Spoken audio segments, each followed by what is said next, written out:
আপনাদের মধ্য থেকে অনেকেই জানতে চান আসলে কি কাঁচা মান কচু বাটা খাওয়া যায় বা গলা চুলকাবে কিনা, তাদের জন্য বলছি।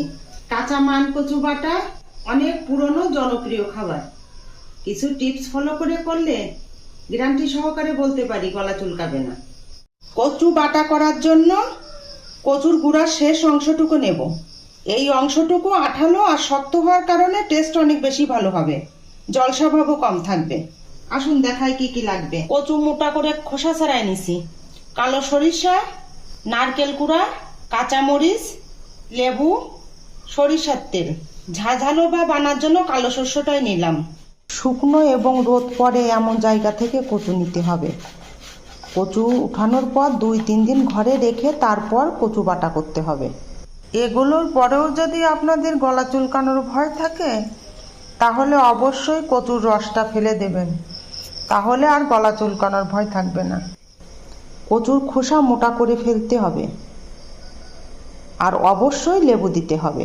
কচু বাটার জন্য সরিষা, নারকেল, কাঁচামরিচ আর সরিষার তেল, স্বাদের জন্য লবণ আর সামান্য হলুদ।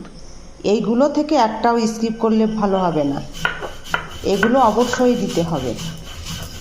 আর এইগুলো দিয়ে যখন একসাথে কচু বাটবেন, এর যে ঝাঁঝালো গন্ধ তা আপনার জিভে জল আসতে বাধ্য করবে। যারা এটা আগে করেছেন বা খেয়েছেন তাদের কাছে নতুন করে আর কিছু বলবার নেই।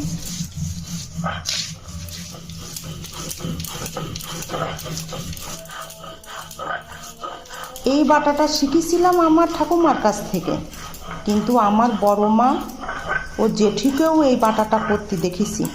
এই 3 জনের কেউ এখন আর আমাদের মাঝে নেই, কিন্তু তাদের শেখানোটাই রয়ে গেছে। স্বাদের ব্যালেন্স করতে চিনি দিলাম, সরিষার তেল আর লেবু রস দিয়ে ভালো করে মাখলাম।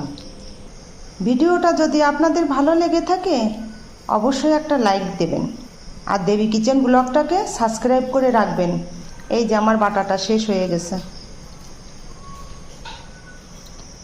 দেখেন কতটা মিহি, আর এর ভিতরে কিন্তু রসালো ভাবটাও কম আছে।